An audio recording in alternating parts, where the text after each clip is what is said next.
Okay, hi everyone. So we're going to be having a look at how to structure a literature essay. This is something that I get asked about quite a lot. So I thought it would be something that would be quite good to have a look at because there's a few different kind of ways of approaching it that I don't necessarily always discuss in class. I thought I kind of set them out. And it's actually quite helpful for me actually to kind of see, it kind of written down a few different kind of methods and how we approach it. But if you could just write down the title and then have a think about how can we connect these two images to structuring an essay. You might have seen things like this on Instagram, quite annoying usually to see, but there is a reason why I picked them. So write down the title and then have a go, press pause, have a think. Why have I bothered to pick these images? How can we connect these to structuring an essay? Okay. Okay, so I picked these images. These are actually from a photographer and his girlfriend, and they travel the world, and she kind of like leads him by the hand in these images. But I picked this because when I was at university, I remember I was struggling with an essay, and someone who I knew said, you've just got to pretend as though you're leading the examiner by the hand through your essay. And I'd never really thought about it, in that way before. I'd never really thought about the relationship between, me structuring the essay and the examiner in that way, and me building it for them to be able to clearly be led through it. So actually that was a really, really useful analogy for me, and that's something that I've carried with me to now. So we really want to think about, from when you're starting this this video, I want you to be channeling that you are leading them through by the hand through your essay, and that's going to go through when you're systematically planning. I'm going to talk about this, then this, then this. There needs to be a specific order to it, depending on what you want to do, which is what we're going to talk about now. Okay, so just start off with, can you make a mind map on your page, please? And can you write down what do you think makes a good essay? Okay, so all the things that you can think of that make a good essay. Okay, hit pause and then write down as many as you can. Give yourself maybe 60 seconds, as many as you can. Okay, right. So then, the very first thing is that it answers the question. I ask this question, sometimes in my classes, and I'm like, what makes a good essay? And you'd be surprised by the lack of people that say answers the question. If you haven't written down, please make sure you write down now. The primary purpose for an essay is to answer the question that you've been set. An essay is just an extended argument, that's been written down. You're literally arguing your points based on the question. I'm sure that many of you, if you're asked something, about in the news or something, relevant to you, you'd be able to argue it. It's literally just a written argument. Okay, so it's got to answer the question. Relevant quotes are included. We are going to talk about in a minute that you don't necessarily have to include quotes, but obviously we'd always recommend it, but we'll move on to that in a second. These quotes are analysed clearly and in depth in order to form ideas and interpretations in response to the question. Contextual information that is used to inform these ideas and interpretations. There's a well-structured, clear and coherent argument. I don't know why that one's appeared then. There's a clear understanding of the effect on the reader. Okay, so there's that, the readers, having this relationship with the text. I've talked about it in my other videos, like reader response. How does the reader respond to the text? What is their, interpretation? You being the reader. And then last and not least, something that, as I said, we're focusing on today, is leading the marker through our argument carefully and with purpose. It's got to be, a thought process behind it. That's why planning is so important. I have so many students say, I don't want to plan, I'm just going to get straight into it, which I understand. I sometimes used to want to do that, but even if you just take 30 seconds to jot down your ideas, I guarantee you your essay will be, better formulated. But I just want to show you something called the examiner's report. This gets released every year, and often 99% of students won't know about it. It's a resource that's on the AQA website, and whatever exam board you do, it'll be on that website as well. You can get this, you can access this, it's not locked away. You're able to see what the examiners have summed up at the end of each of the exams, and usually there's actually some really, really good hints and tips in there as to what they're looking for from year to year, because sometimes it does change, in terms of looking what they can see from that last set of exams. So from 2019, what have they summed up based on the 2019 exams? This is actually a section from it. In this examiner's report, it was noted that there's nothing on the mark theme that talks about it doesn't give clear definition of how to structure your argument. Okay, so what I'm giving you today is just a few ideas, but there's no marks for doing this, then this, then this. But there are a couple of interesting things on here. They talk about you don't necessarily have to use quotations, but looking at different moments within the text. So if you're struggling to remember a quote, you can refer to a moment within the text. Thinking about how you respond to both the extract and the text as a whole is really important, in terms of how you structure your responses. So if you want to take a look at this, you can Google it. You can pause if you wanted to, take a read through this. There's a really interesting point here where they say the extracts are designed to support. Okay, they're not going to choose an extract where there's nothing to talk about. Okay, they don't want to get in trouble, so they want to make sure you've got loads of stuff to write about.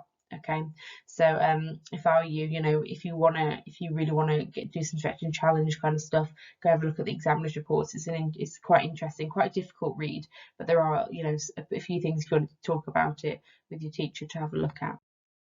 Okay, so I put this image in because when I'm planning an essay, and when I was at university, for example, if I'm planning an extended piece of writing, I often will start with my table looking like this. It'll be covered with lots of ideas on post-it notes, and I've got to then assemble this into a clear, coherent argument that's got purpose. It's got to, can't be all these disbanded, disjointed ideas, okay, because that won't present my ideas in the best way to the marker. Okay, I need to give them the best chance of giving me good marks.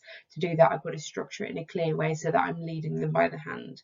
Okay, because eventually it's going to be, a very nice formatted piece, but this is kind of where I would generally start. All my ideas be everywhere.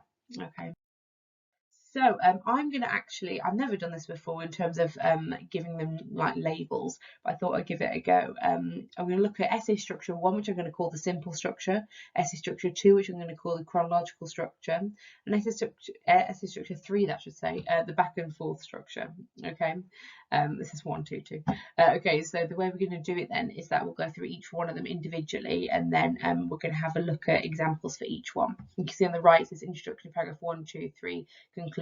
I just want to say now, and I'll say it later on as well, you can have another main body paragraph, so that rather than having 6 in total, you have 7.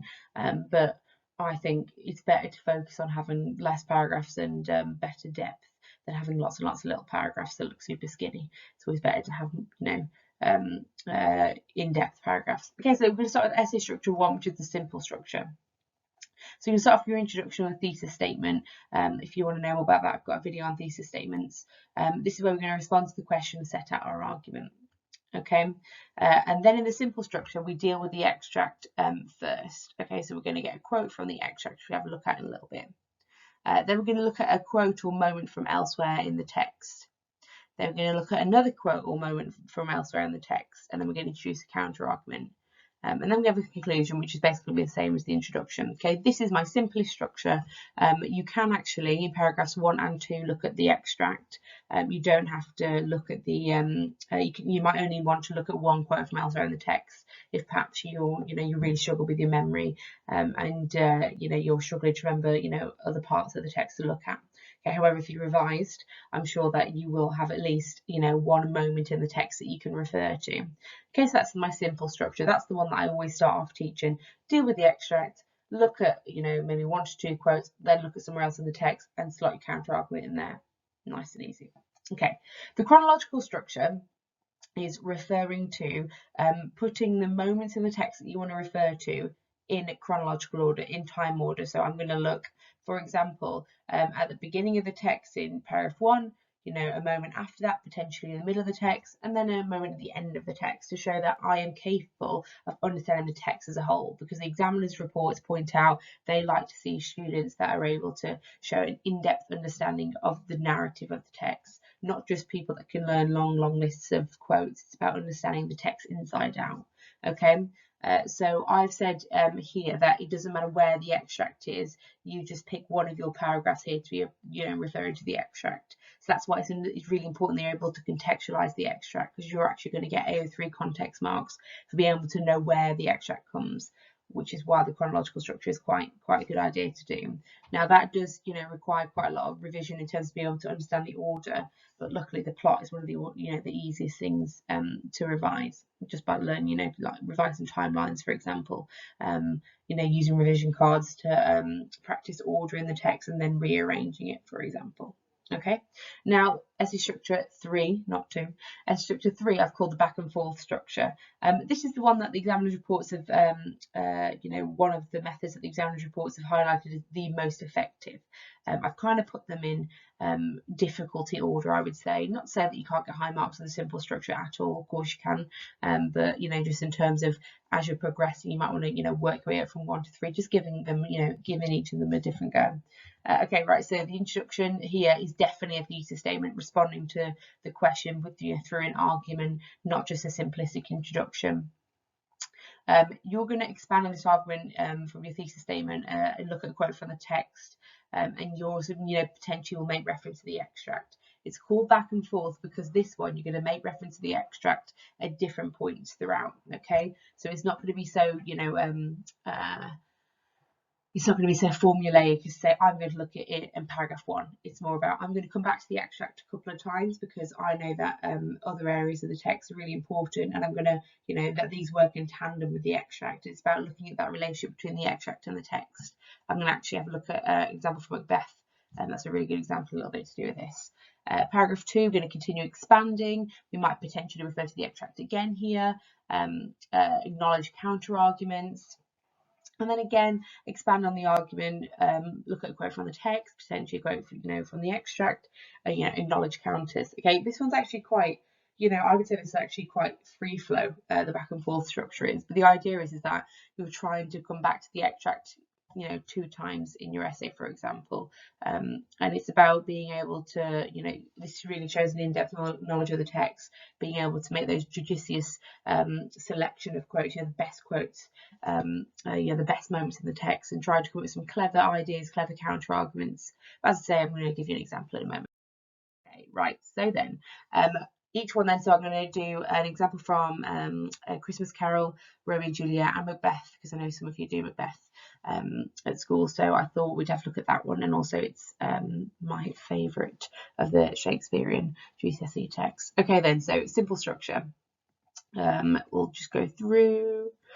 Okay then, so this is a question on how is Scrooge presented in the extract and the text as a whole. If you could just pause the video and read through the extract and have a think about how you think he's presented, you might want to have a go at planning it out yourself, for example. You can see that I've given the start of mine. Okay, so feel free to press pause if you want to do that. If not, we'll just carry on. Okay, right, so then Scrooge is presented for me as heartless, isolated, but he's malleable in the text as a whole as well. Okay, so basically malleable means he's able to change. So I'm bringing in what I know about the theme of transformation there.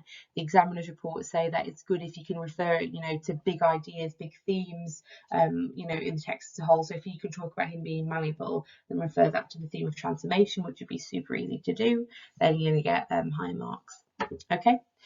So my first one, I'm going to look at him being heartless. I'm going to look at he iced his office in the dog days being the hottest days of summer, and I'm going to talk about how, you know, he, you know, makes the office cold, metaphorically, you know, for Bob Cratchit, and I'm going to talk about how he's heartless and potentially, you know, refer to when he doesn't want to heat the office up as well, and think about how that, you know, literally and metaphorically shows that he's heartless.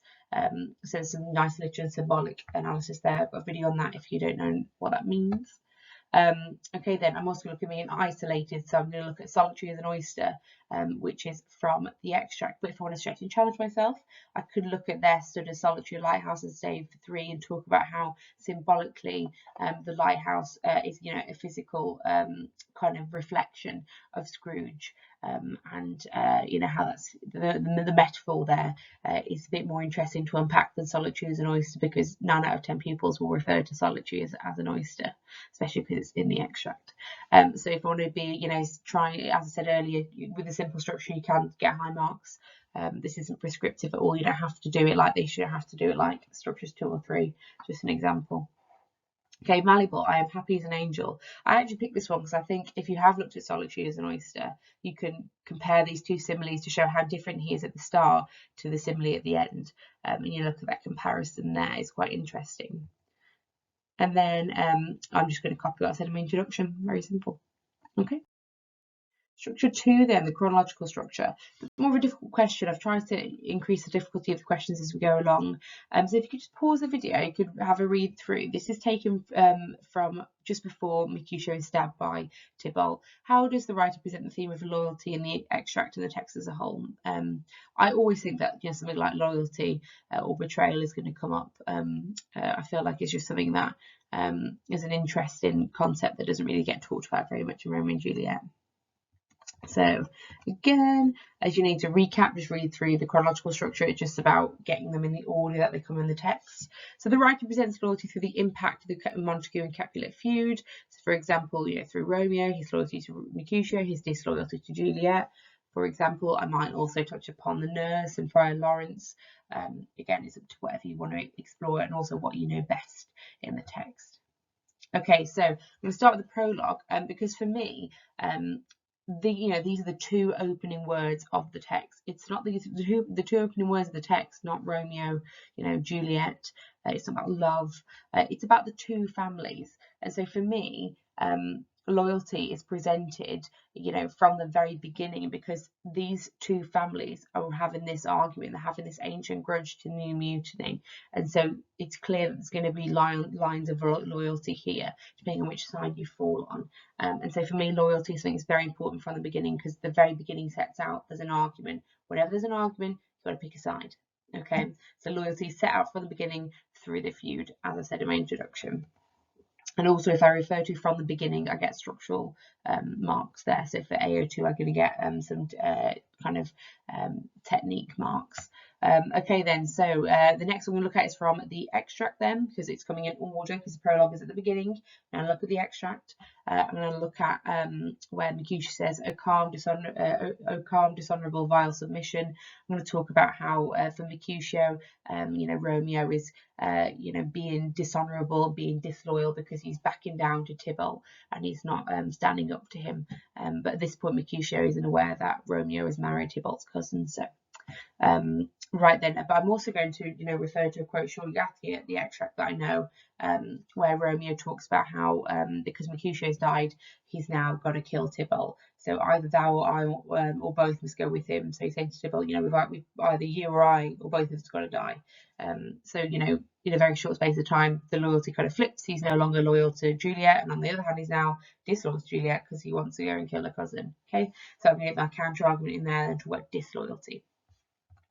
Okay then, so shortly after this, in the same act but in a later scene, we've got the nurse, and she's been very loyal to Juliet and also loyal in terms of her praise of Romeo. And then she again, we kind of see her opinions change very quickly, and suddenly she's like, I think you should get married to Paris. So you can say that she's disloyal to Romeo there. I don't think many students will look at that. Okay, so the last one we look at is meant to be essay structure 2, but it's essay structure 3, so the back and forth structure. So I'm going to look at Macbeth. If you don't know very much about Macbeth, in essence, it's about a Scottish guy that kills his friend who's the king so he can become king.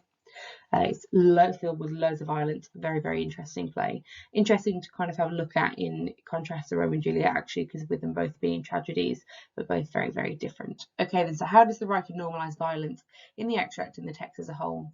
Isn't the usual kind of wording. You wouldn't usually get a question like this. For me, it kind of got almost kind of an A-level kind of feeling this question has. But, you never know. They might, and, they could give you a question like this, because violence is a very important theme in Macbeth. So I'm going to have a look at, in terms of this, I'm going to go back and forth. So I'm going to start off with the extract. I don't have to start with the extract with the back and forth one. It's just because I want to. I'm going to talk about how they normalise violence through Macbeth and the actions of those around him.